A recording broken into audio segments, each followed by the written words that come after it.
Olá pessoal, sejam todos muito bem-vindos a mais um episódio do nosso podcast. Hoje vamos falar sobre um tema de extrema relevância, que é a violência contra a mulher.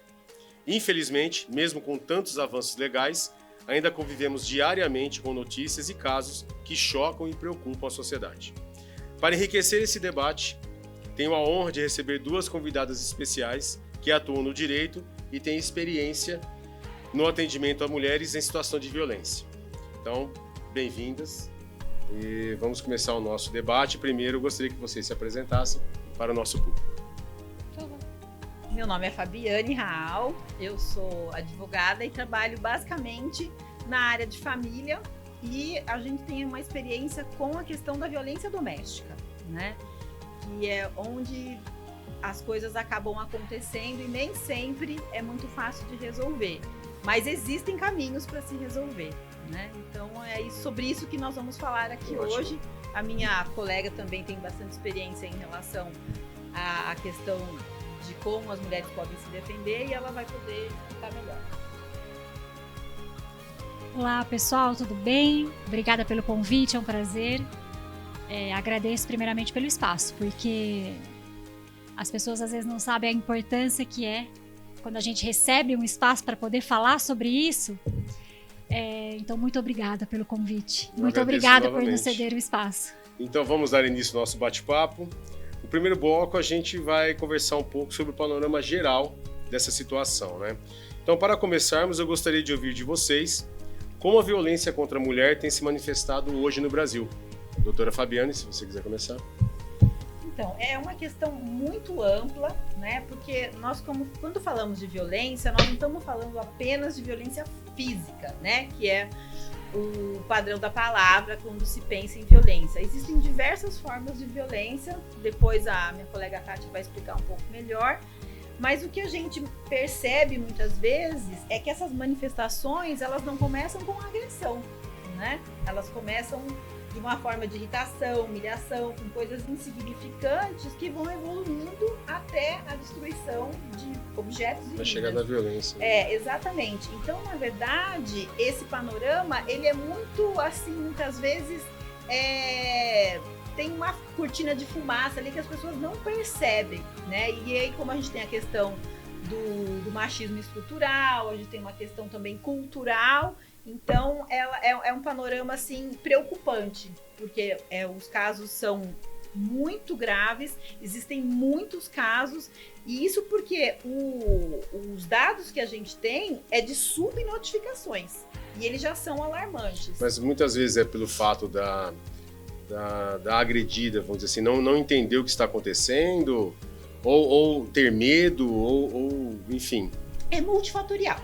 Né? Não é um caso só, porque essas questões elas não acontecem somente no ambiente onde falta questão econômica um pouco inferior. Você vai ver casos de violência contra a mulher em toda a camada social. A gente tem assistido aí ultimamente na mídia. Tem alguns casos notórios aí e que você vê que nenhuma mulher está livre.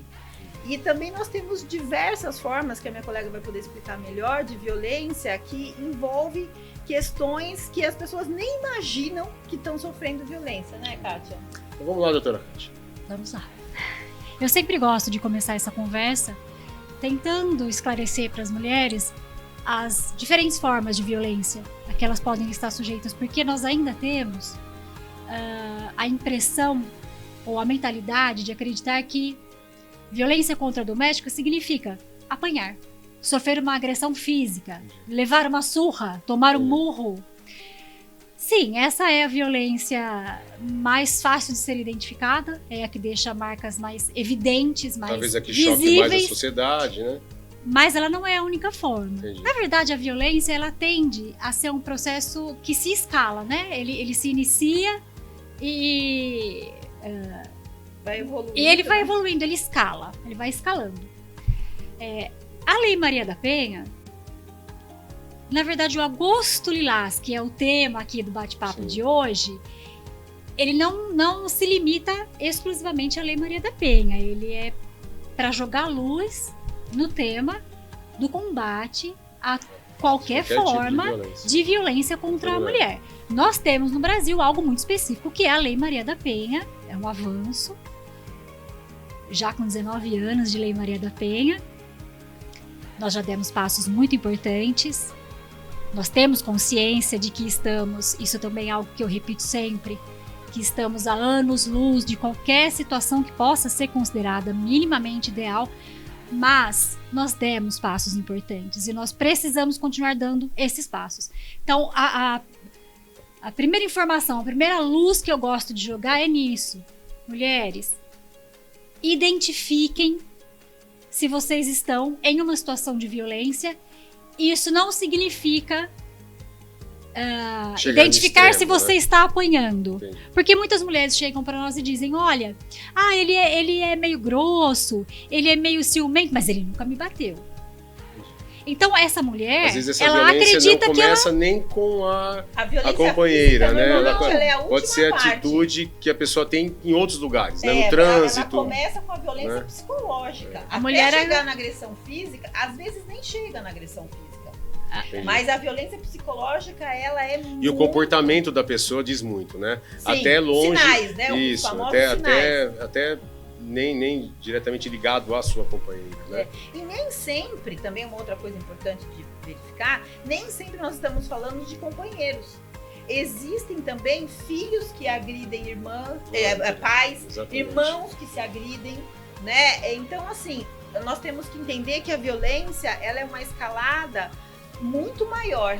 Ela não está isolada no ambiente entre homem e mulher que tiveram algum tipo de relacionamento. Entendi. Né? Ela tá dentro da sociedade. Ela se estende ao ambiente de trabalho. Exatamente. A gente viu aí... Uma academia já aconteceu, né? Às vezes, casos dentro de academias. Exatamente. Então a pessoa, por algum motivo, se sente, né, ameaçada, ou ela não gostou de alguma coisa e ela vai lá e agride a outra pessoa porque ela acha que aquela mulher, né, ela não poderia estar fazendo aquilo, ela não teria direito. Então, assim, existem vários tipos de forma das pessoas serem agredidas que não necessariamente são, como a doutora Kátia falou, com agressões físicas visíveis, né? Então é isso que, essa questão que precisa também ficar muito clara para as pessoas conseguirem identificar os sinais. Na nossa sequência aqui, no bloco 2, o nosso tema é denúncia e proteção. Então, por coincidência, eu presenciei, é até engraçado falar sobre isso, que a gente já tinha combinado de discutir esse tema, e eu passei por duas experiências nessas 2 semanas atrás. Aí eu vou colocar para vocês, vou compartilhar para vocês a experiência, para a gente poder entrar sobre a denúncia e a proteção. O primeiro foi quando eu fiz um trabalho também, eu trabalhei como motorista de aplicativo durante 2 meses, no futuro também a gente vai discutir algumas coisas aqui nesse canal sobre essa forma de trabalho, enfim, mas é um próximo tema. Mas por coincidência, eu recebi o chamado de uma viagem por volta das 11h30 da noite, num dia da semana, e quando eu estacionei o carro para o passageiro entrar, entrou uma moça, né? E ela estava visivelmente bem abalada, né? Com os olhos inchados e sangrando.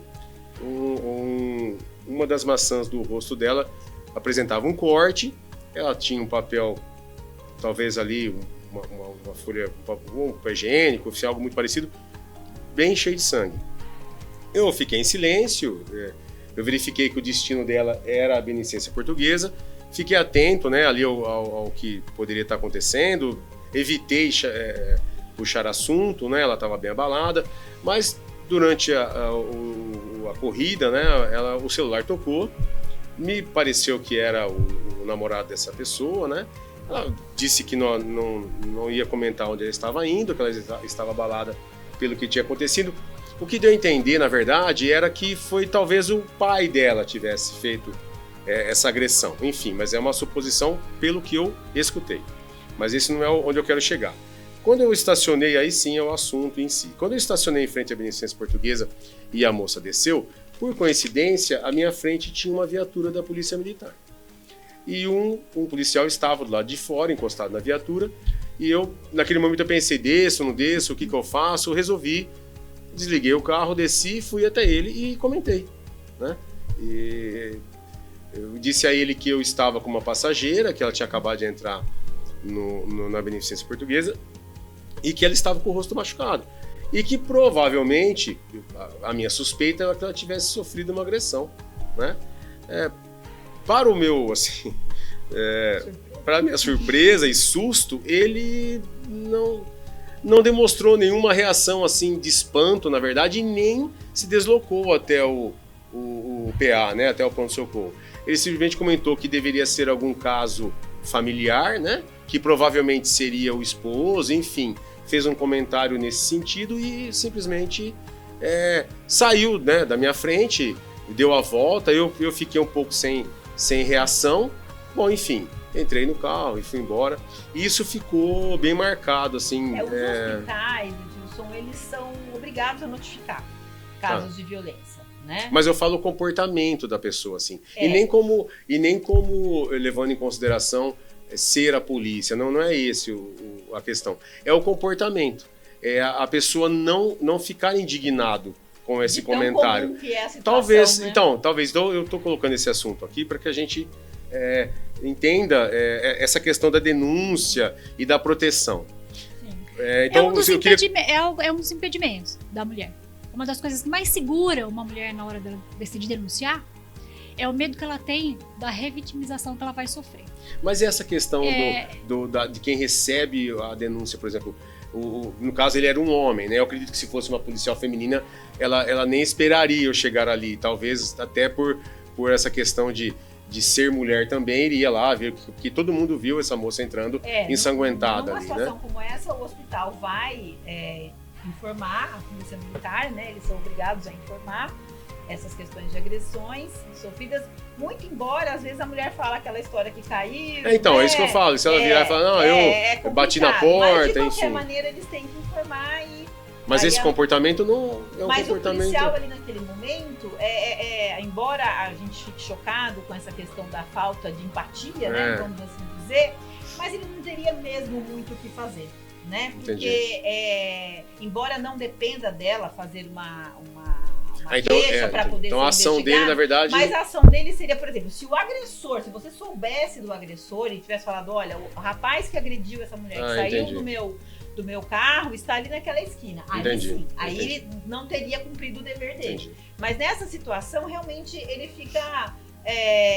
não tem muito assim o que fazer. Se fosse uma pessoa que tivesse um pouco mais de empatia, não vou nem falar uma mulher, procuraria saber ali da mulher se ela precisaria de como que fica a denúncia? Então, vamos lá, é a questão, assim, como que uma pessoa que não está participando daquele momento, ou que escutou, ou que viu, ou que assistiu, ou que estava passando próximo e escutou, qual que é a forma de denúncia?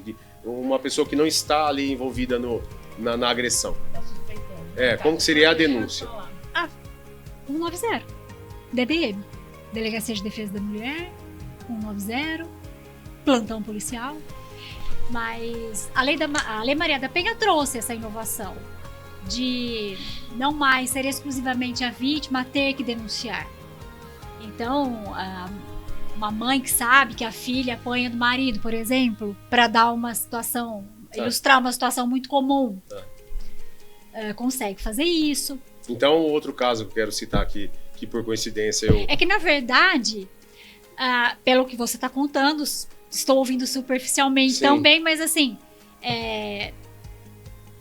você nem tinha tantos elementos concretos assim para efetivamente fazer uma denúncia real, né?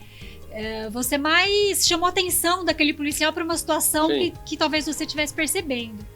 Então, que talvez Bom, estava claro que ela sofreu uma agressão, pelo que eu escutei. Pelo machucado, inclusive. Pelo que eu escutei, ela você falou. Você estava vendo ela machucada. Então, na verdade, sim. Exatamente. Para encerrar, assim, o que eu não sabia é que, no meu entendimento, o poder público teria que agir naquele momento, mas não é isso. Porque assim, o policial, ele vai agir, porque assim, o Estado tem o dever de agir em situações como essa, né? E somente o Estado pode fazer algumas coisas em relação à punição, ao agressor, e coisas nesse sentido. Porém, como ele não tinha um agressor, o policial militar... Não tinha realmente o que fazer. E como ela já estava, né? Ele poderia socorrê-la, ele poderia dar essa assistência. Mas ela já estava dentro do hospital. Então, o pessoal do hospital, né, que tem o treinamento para isso, vai verificar... Desde que ela se... Né, mas eles verificam o tipo de ferimento e eles mesmos fazem essa denúncia, independente da pessoa querer fazer ou não. Agora, o segundo caso que aconteceu também comigo.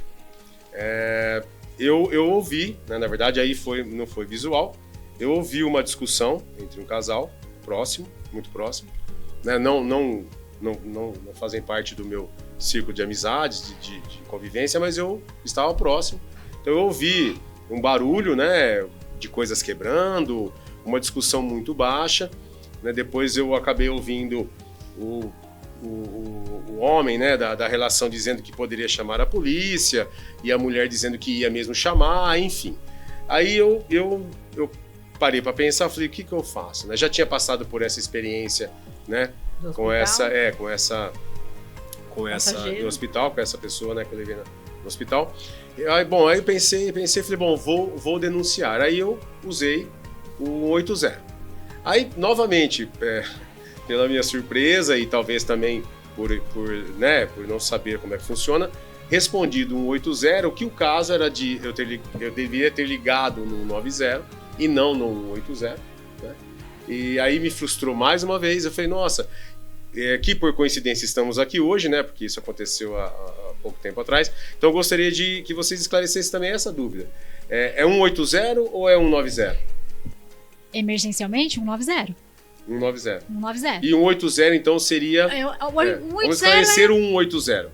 É uma central de atendimento à mulher. Ele vai orientar a mulher que ela pode ligar ali para se orientar a respeito de temas relacionados a isso. Então, não é a violência. Como ela vai fazer onde, essa denúncia. É um apoio a quem vem sofrendo essa violência. Quer dizer, na verdade, ela...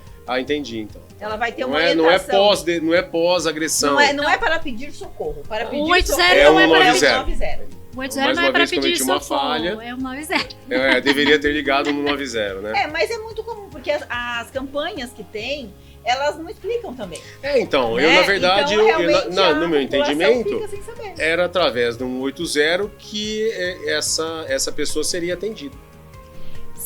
Se a pessoa ligar no 180, qualquer pessoa que ligar no 180 para pedir um atendimento, uma orientação, onde procurar ajuda, onde ser atendida, contar o caso dela.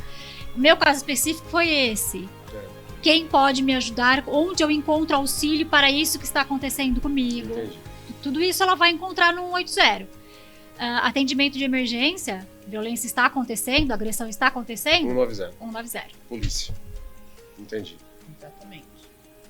Meio que se comparam, então, as duas situações, né? Uma completa a outra, né? Na emergência, você tem que chamar a polícia militar, 190, e depois que a pessoa puder, ela mesma, ou então algum familiar, ou até algum conhecido, se orientar, o que eu faço agora, né? A orientação que eu recebi foi a correta, porque no 180, a pessoa que me atendeu falou, olha, você tem que ligar no 90, que é lá que então foi... Porque lá que eles vão conseguir mandar uma viatura. Porque você descreveu uma situação emergencial, né? Quando você ligou. Que me assustou, você né? descreveu uma situação que você presenciou e que precisava de um atendimento ali de emergência. Que já é uma atitude louvável, porque é aquela história, né? De que em briga de marido e mulher ninguém mete a colher. Exatamente. Então, essa cultura ainda existe. Mas eu fiquei com receio, doutora, de verdade.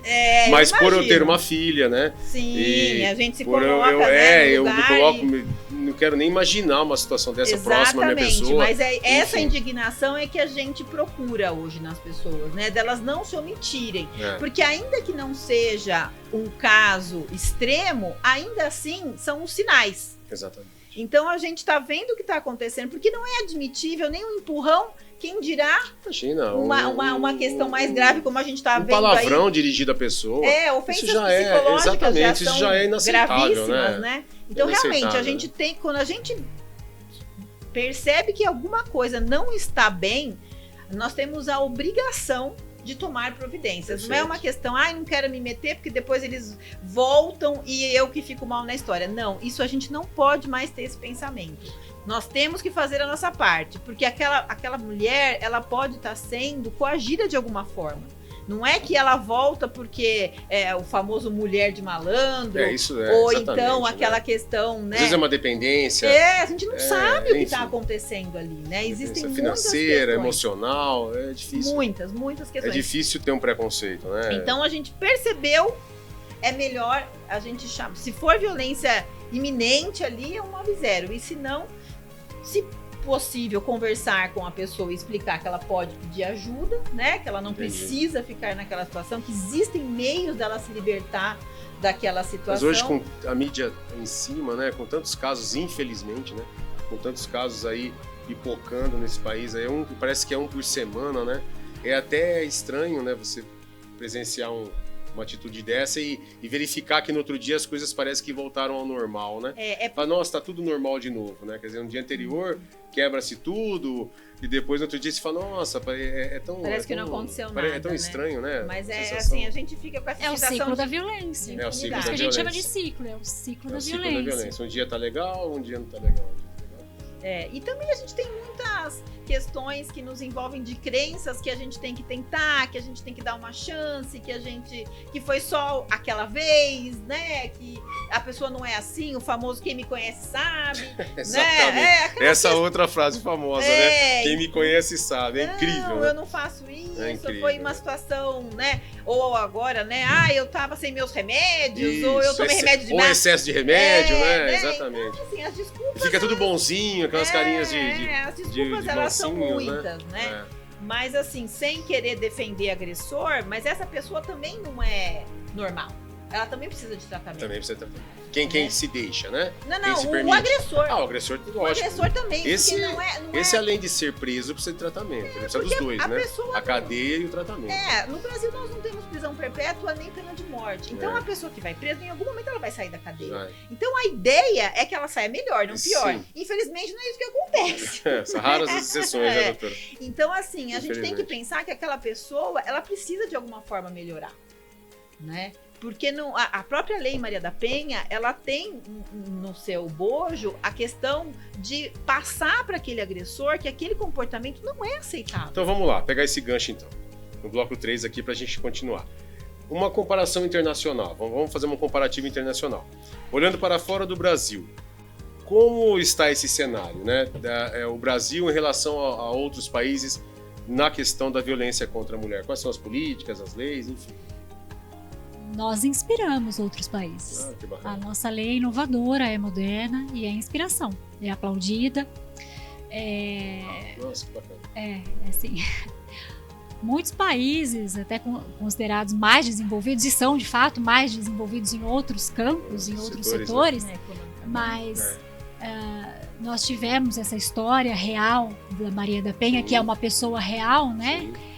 E que teve toda essa trajetória, essa coragem, e que culminou nessa lei.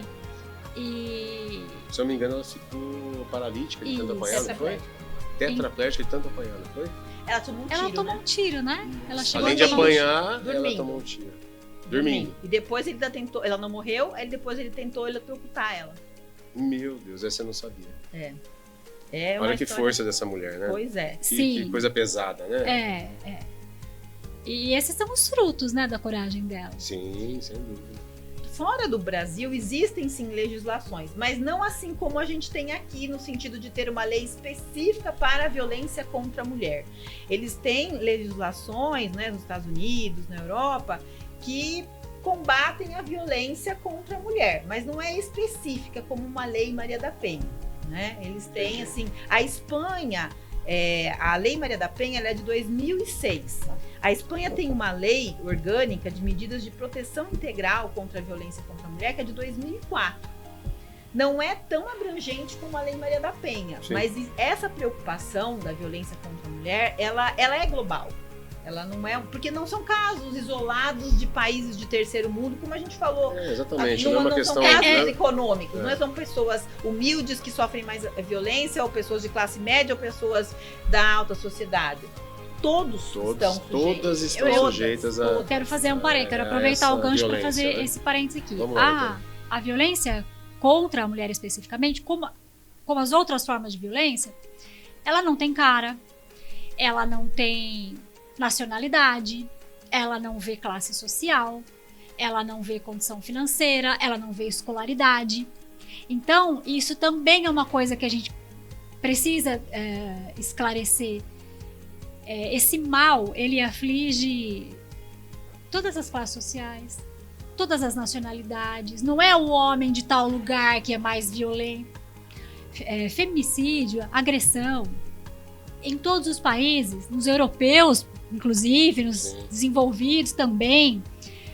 Então, a gente precisa, isso é bom para você derrubar também alguns preconceitos e alguns pré-julgamentos que também são impeditivos dessa mulher, que seguram essa mulher dentro dessa situação, prendem ela dentro desse ciclo e ela não consegue se libertar. Exatamente. Então, assim, se liberte, porque acontece em toda a classe social, né? Em toda a família. Não vai melhorar. Em todas as raças. A tendência é piorar. Né? Se aquele agressor... A tendência é escalar. Se ele já demonstrou sinais de violência psicológica, de controle excessivo, né? E você tá ali na iminência de sofrer uma agressão física, essa conduta, ela não vai melhorar. Infelizmente. Deixa eu fazer uma pergunta fora do contexto, assim, dentro do assunto, mas fora dos nossos blocos aqui. Julgamentos, penas. Né? Vocês teriam, assim, essa informação? Como que a justiça está condenando esses agressores? Hoje em dia a gente fala em feminicídio, né? Tá. Você tem, muitas vezes as pessoas, principalmente quem não entende muito, fala, mas qual que é a diferença de um feminicídio e de um homicídio? Não é morte do mesmo jeito?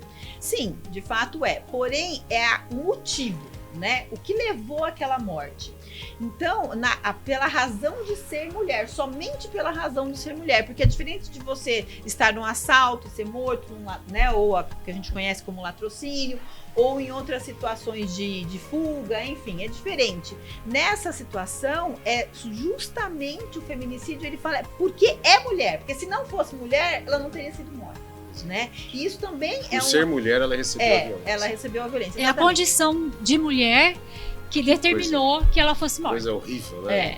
Não significa que todo assassinato de mulher será um feminicídio. Não, entendi. Não, claro. É quando ela é agredida ensejou por aquele ser assassinato mulher, foi a condição dela de mulher. Por ser mulher, ela recebeu a agressão. São coisas distintas, né? Mas como que a gente tem essa informação? Como que esses agressores estão Então, exatamente. A gente chama, na penalizados, verdade, dentro assim. do direito penal, essas coisas a gente chama, essas nominações, né, essas nomenclaturas, elas querem dizer que são agravantes. Então, você tem diversos tipos de penas. Entendi. E se você tem esses agravantes, no caso, se há um feminicídio, já é uma pena maior do que um homicídio. Entendi. Porque o homicídio ele agravante. pode ser doloso, pode ser culposo, né? Entendi. Pode ser de privilegiado, enfim, tem as formas lá de homicídio. E o feminicídio é mais um agravante. ele já é parte de uma pena maior. O feminicídio é um crime, independente. É uma tipificação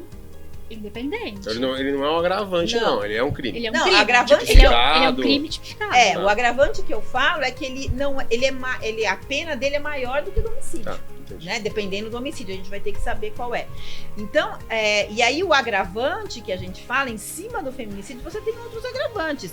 Por exemplo, se a mulher estava grávida, né? Se é uma criança, se é uma pessoa com algum tipo de deficiência. Então, você vai tendo os agravantes. Se o motivo é um motivo... Não, normalmente o motivo é torpe e fútil. Normalmente.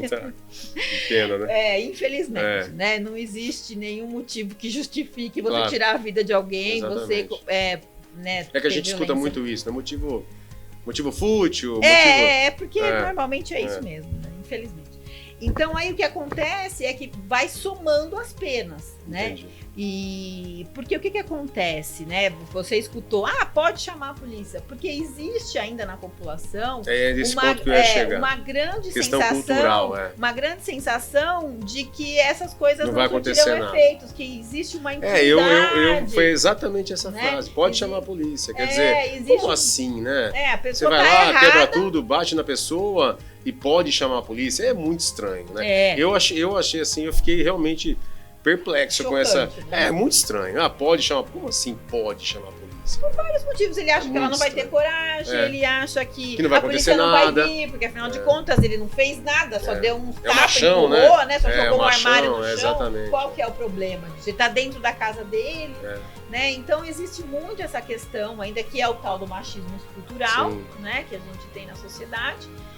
E essas questões de saber que a mulher vai perdoar.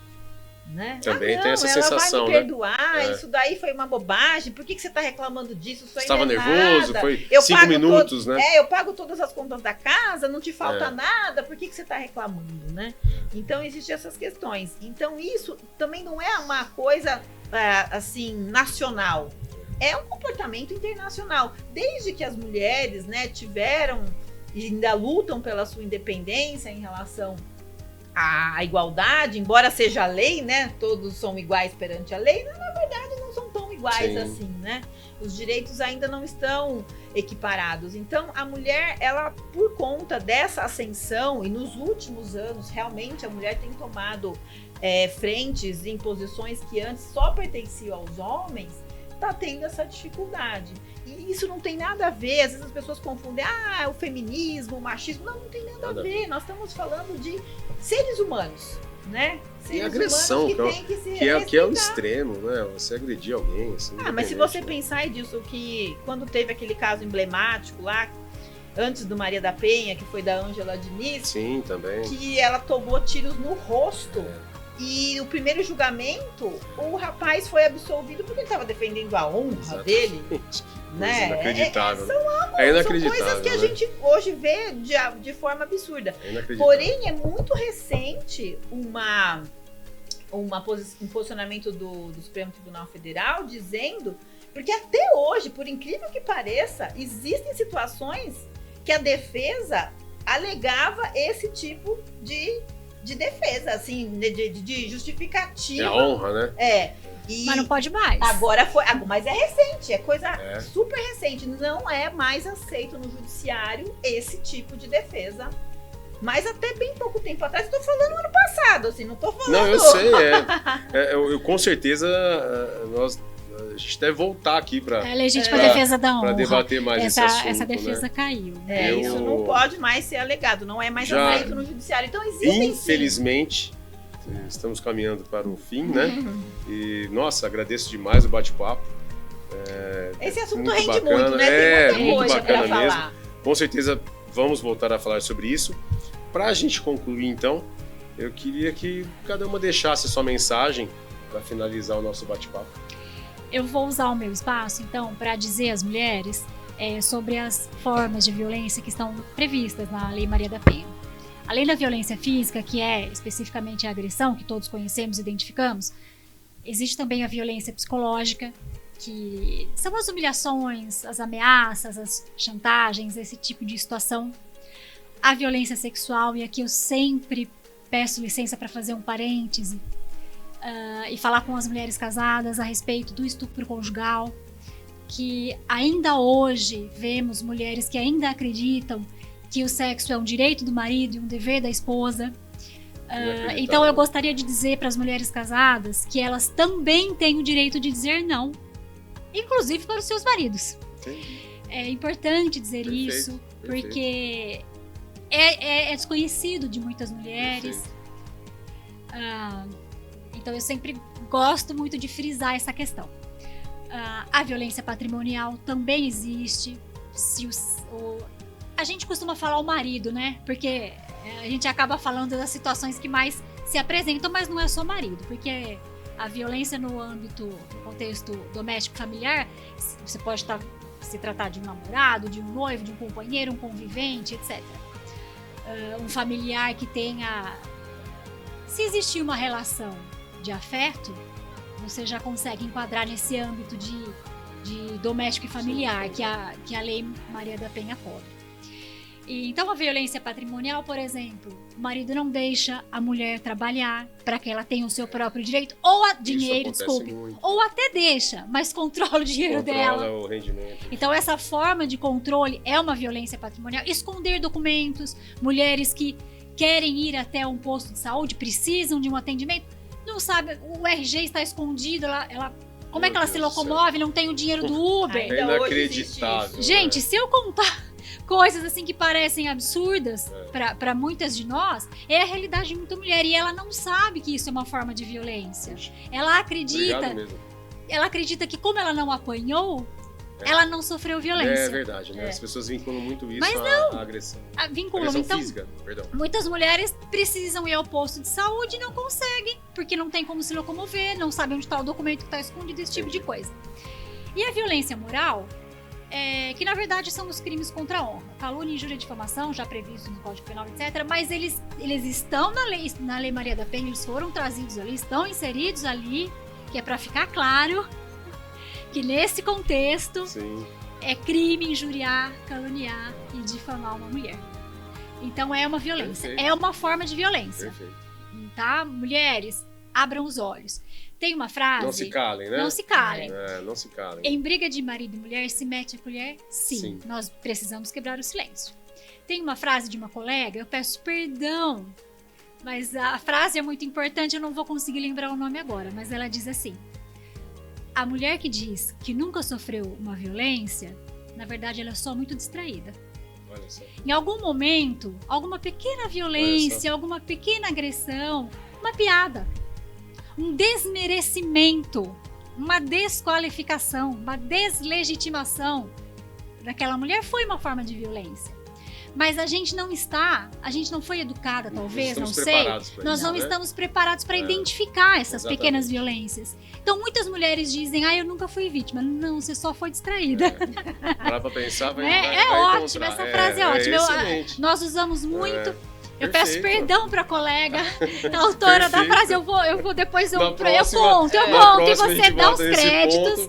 Dá os créditos porque tem crédito. Não, na próxima a gente vai. Tá bom? Vamos falar quem foi. E vou chamar atenção rapidamente, eu sei que tá acabando o tempo, mas é importante chamar atenção também para mais uma forma de violência que a gente tem visto crescer, que são as meninas, adolescentes. Nós somos.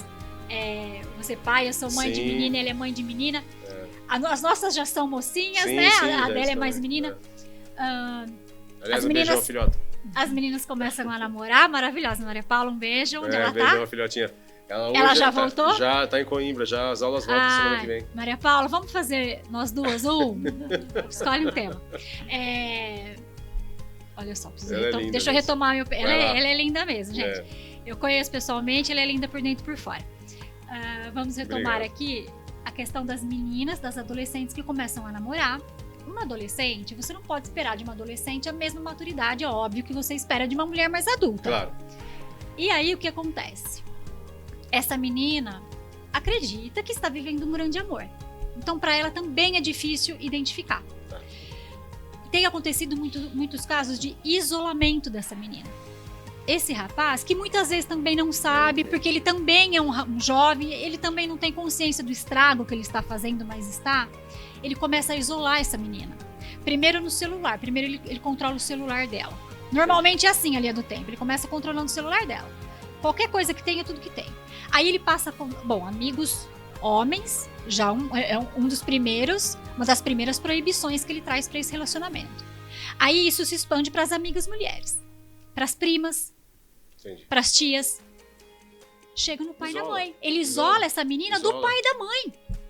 E muitas vezes esse pai e essa mãe também trabalhando, pegando um gancho rapidinho, não fazendo também não percebe. Né?